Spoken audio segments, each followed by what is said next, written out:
Hi, I'm Kathy Goller from the Department of Youth and Young Adult Ministry, and I'm so glad that you're bringing a group to this year's Diocesan Youth Convention.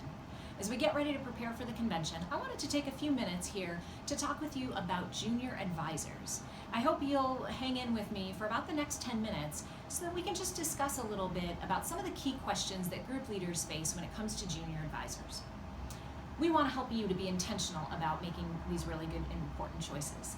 The first key question that every group leader needs to face or wrestle with is, what is a junior advisor? So a simple definition is, a junior advisor is kind of like an assistant chaperone. They're a person who is between 18 to 20 years of age, out of high school, so no longer a youth participant or a member of the youth group as a teenager and a high school student, somebody who's a few years beyond that but is not yet a full-fledged card-carrying adult.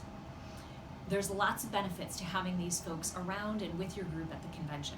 First of all, they're an extra set of eyes and ears and hands to help you chaperone and keep watch over your group. And especially their eyes, ears, and hands who are a little closer in age to the teens you'll be bringing to the convention, and sometimes that's just helpful. Second, those junior advisors help us cover shifts of hall duty. Just like any of us who are chaperones at the youth convention, they'll do a shift of hall duty, and that can be really helpful for helping all of us have a safe environment. Third, junior advisors can be good faith role models for young people. Because they're closer in age, it's important for teens to be able to see young people who've continued to live their faith beyond high school. And last, having junior advisors is a way that you can help mentor the next generation of people who will lead our young people toward Christ. They're people who have a heart for ministry and are showing interest. We want to nurture that in them, and sometimes having them come along to convention is a really good way to do that. One other way to think about what a junior advisor is to realize that that person is an assistant chaperone, not just an older youth participant. It is a role that comes with responsibility. They need to be assisting you, the group leader, in chaperoning the group. They shouldn't consider themselves to be just an older fifth-year participant at the youth convention. While we do hope junior advisors get a lot out of the convention, we need to help them understand their first responsibility is to help the teens get a lot out of the event. We want junior advisors to reconnect with their experience if they had one as a teen at the convention, not try to recreate it. We need to help them understand they're on the other side of the line now, and now they are chaperones. We want to help them live into that role. The second key question to discern with junior advisors is, do you need any? And if so, how many? That's a question that you'll need to answer as a group leader in consultation perhaps with your pastor and other adult chaperones.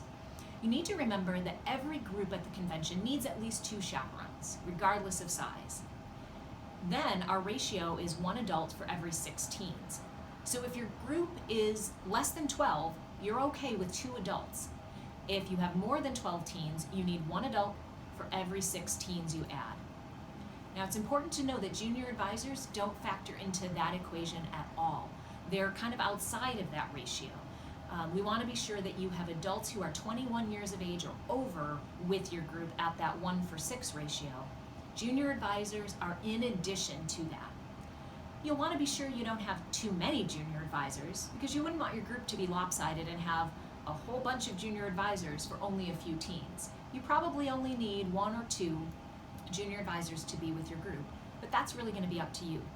Similarly, understand that we respect parishes' decisions about junior advisors. So if your parish decides we don't want to bring junior advisors, either this year or any year, we respect that. That's your choice. If your parish decides that no one can be a junior advisor in their first year out of high school, we will respect your decisions on that too. You have the right to set the kind of expectations you'd like for your chaperones. The third key question to wrestle with in discernment about junior advisors is, if you know that you want some and you've got some people in mind, how are you going to vet them and prepare them for the experience? So first, you'll want to consider an application. This would probably just be a brief questionnaire that would help them express their interest in the convention and their experience with young people. It gives you something to use as a starting place for the next step in the vetting process, the interview. I strongly recommend that you as a group leader sit down with every potential junior advisor and interview them and talk with them about their interest in serving as a junior advisor. You might want to also have a second adult with you in that interview, like your pastor or another adult chaperone. The first half of the interview is a chance for you to get to know that junior advisor better, to hear more about why he or she wants to be a part of the convention and serve in this role, to hear what he or she can offer and what they hope to get out of it. Here's some possible questions to think about in an interview. Why do you want to serve as a junior advisor? What do you hope to get out of the experience? What gifts or skills or strengths would you bring to being a junior advisor? What do you think a chaperone does? And then, based on their answer to this question, you'll want to be sure to affirm anything that they say that's right on target and correct or add to or clarify anything that they either leave out or kind of needs some additional explanation. After you've clarified those expectations, then be sure to ask them, now that you know what's required of chaperones, what do you think will be the challenges for you to serve in this role? And how will you deal with them? Those are really important questions to ask them directly. And another important question to ask is, tell me about your spiritual life, or how's your prayer life going? We don't expect any of our chaperones to be perfect on a faith measure, and especially for junior advisors, we understand that they're on a journey and in process, but we do want to be sure that junior advisors, just like any adult chaperone, are on a journey of faith and are trying to grow closer to Christ. Another part of the interview that's very important and you need as a group leader to be attentive to is to address any concerns that you have about that person serving as a junior advisor. Don't try to ignore them or skirt around them. Instead, it's advisable to handle the issue directly. So here's some examples. Let's say that you have a concern about someone who maybe is on their phone too much and is always texting or on social media and isn't paying attention to the group or a speaker or a session that's happening. It's important to name that concern, name the behavior that you've seen, to explain why it's a concern for you. For instance, that it's against the convention rules and that the teens will not give you that person any credibility if they see them using their phones and then they get told to not use their phones later. To name the those questions, those issues, and then be clear about naming what that junior advisor needs to do instead. So to say to them, I need to be clear with you that you can't use your phone in front of the teens in gathered sessions, and ask them if they're okay with that. We can't just tell junior advisors what's the problematic behavior. We need to explain why that's problematic and then set an alternative course of action. Let me give you a second example. Might be if you have a concern that someone would have trouble disciplining teens. It would be good to give them a scenario like, well, I know that you are still sort of friends with some of the people who are in the youth group who are going to be youth participants. Would you be able to ask them to settle down if they were being disruptive during a session? How would you feel about disciplining people who you've been friends with? It would be good to kind of create a scenario for them and ask them about that. And a third thing to be aware of with the junior advisor that you might want to name directly is to be clear with them about the boundaries of their relationships with the teens. To remind them that as a chaperone who is over 18 years of age, it's inappropriate and illegal, really, for them to have a relationship, any kind of romantic relationship, with a youth participant. And to remind them that any behaviors that cross those boundaries, like flirting or tickling or kissing or touching, that those are all crossing a boundary and they're unacceptable.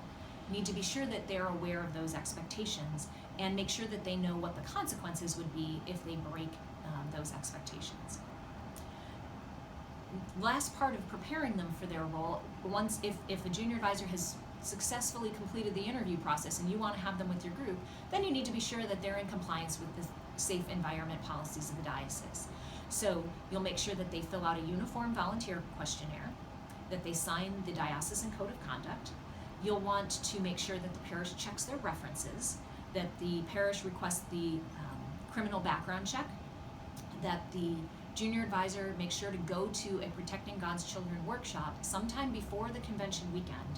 And then last, make sure they know that after they attend that Protecting God's Children workshop, they're going to continue to get those reminders about the online training bulletins, and they need to stay current with those. Before the convention, make sure too that your junior advisor participates in any training that our office is providing for the convention, most notably the webinars that we do to prepare all chaperones.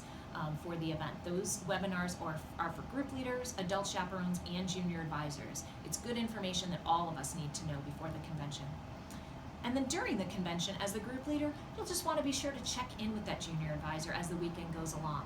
Be sure to affirm any of the times you see them doing all the right things and to affirm them in their journey as a junior advisor.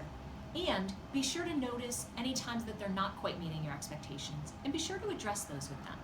Find an appropriate time to do that. It's not always most appropriate to address problematic behavior right at the moment. Sometimes there's extenuating circumstances. You may want to wait, but find a moment soon to be able to address the behavior and the concern so that they can correct it and move forward for a successful weekend. I hope this has been helpful for you in preparing for the convention and particularly in dealing with the questions of junior advisors. Please know that our staff is happy to answer any questions you have. Specifically, if you have questions about junior advisors or a particular junior advisor and how to handle a situation, please don't ever hesitate to give me a call. I'll be happy to listen to you and walk you through that situation.